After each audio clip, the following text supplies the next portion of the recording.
کہ کچھ لوگوں کی جو دانتوں کی ہڈی ہوتی ہے وہ نیچرلی پلاہٹ کی طرف مائل ہوتی ہے، یعنی کچھ لوگوں کے دانت بہت چمکتے سفید ہوتے ہیں لیکن کچھ لوگوں کے پیلے بھی ہوتے ہیں. تو اس صورت میں جو گھر میں بیکنگ سوڈا، اس کی اگر ایک پنچ لے لیں اور اس کے اوپر لیمن کا ڈراپ ڈال لیں اور اس کو فنگر کی ٹپ سے دانتوں پہ اگر مل لیں تو وہ نیچرلی ان کو وائٹ کر دیں گے. بنانا کے چھلکے کو بھی اگر رگڑیں دانتوں پر تو اس سے بھی دانت صاف ہوتے ہیں. دانتوں اور داڑھوں کو صاف کرنا. ابن عمر فرماتے ہیں کہ ترک الخلال یوہن الاسنان، دانتوں کے خلال کو چھوڑنے سے دانت کمزور ہو جاتے ہیں. خلال کیا ہوتا ہے؟ خلال کس طرح کیا جاتا ہے؟ دانتوں کے ذرات جو ہیں یا تو فلاس سے آپ کریں، آج کل تو فلاس وغیرہ ہے، ٹوتھ برش سے، یا پھر ٹوتھ پکس وغیرہ جو نیچرل ہو لکڑی کی، ان سے آپ کر سکتے ہیں. تو اگر آپ یہ خلال بالکل چھوڑ دیں تو ان حصوں کی ایکسرسائز نہیں ہوتی یا وہاں پر خوراک کے باریک ذرات رہ جاتے ہیں جو سڑان پیدا کرتے ہیں، اس سے بھی اسمیل آتی ہے اور کئی بیماریوں کا باعث بھی بنتے ہیں. نیز فرمایا جو زائد کھانے کے ذرات داڑھوں میں باقی رہ جاتے ہیں وہ داڑھوں کو کمزور کر دیتے ہیں. یعنی دانتوں کی بیماریوں کی ایک بڑی وجہ خوراک کا دانتوں کے اندر پھنسے رہنا ہے. ایک اور چیز یاد رکھیے، وہ یہ کہ صرف دانتوں کے اندر کچھ اٹک جانے سے یا کھانے سے ہی دانت خراب نہیں ہوتے. دانتوں کا تعلق بھی معدے سے ہوتا ہے، آپ کے اسٹمک سے ہوتا ہے، اور جو آپ کی فوڈ ہوتی ہے وہ اوور آل ان کے اوپر اثر انداز ہو رہی ہوتی ہے. میری بیٹی جب بہت چھوٹی تھی تو نرس گھر پہ دیکھنے آتی تھی، اس وقت میں اسٹوڈنٹ بھی تھی، یو کے میں تھی.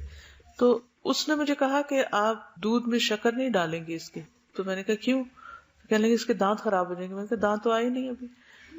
تو کہہ رہی کہ دانتوں کی ہڈی بن رہی ہے، اگر اس وقت اس کا شوگر کا انٹیک زیادہ ہوگا تو اس کے دانت کمزور ہوں گے. تو ہم لوگ بہت چھوٹی ایج میں بچوں کو پیپسی پلانے لگتے ہیں.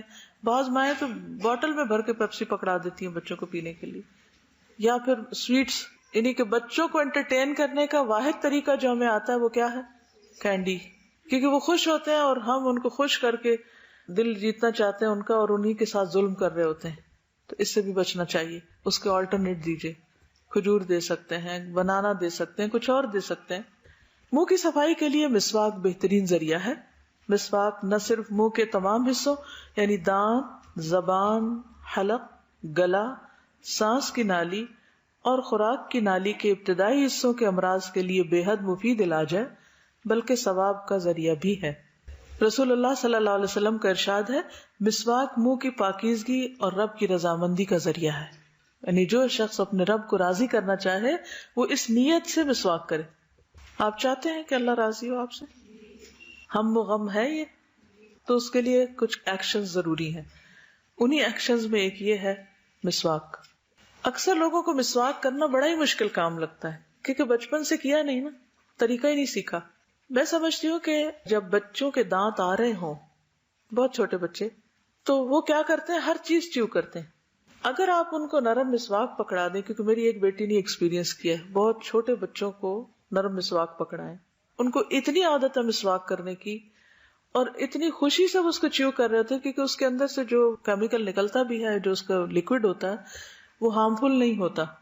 ورنہ تو بچے پین منہ میں لے رہے ہیں اور کوئی گندی چیزیں منہ میں ڈال لیتے ہیں.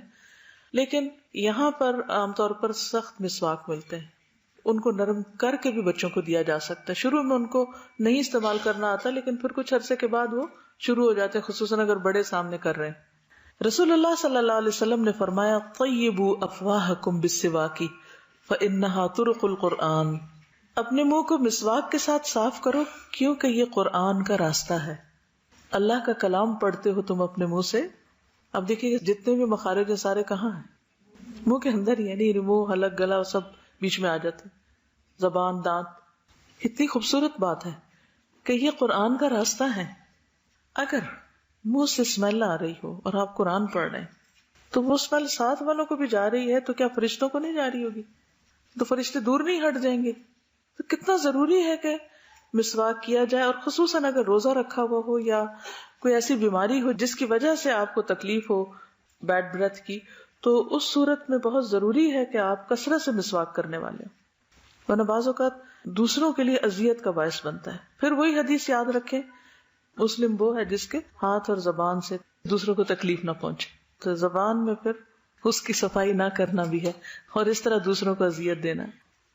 پھر یہ کہ اچھی طرح پورے منہ کو صاف کرنا چاہیے، صرف سامنے سامنے کے دانت نہیں بلکہ پورے دانت، باہر سے اندر سے، تالو، زبان، حلق، پیچھے تک، پورے مخارج کے جتنے بھی حصے ہیں ان سب تک مسواک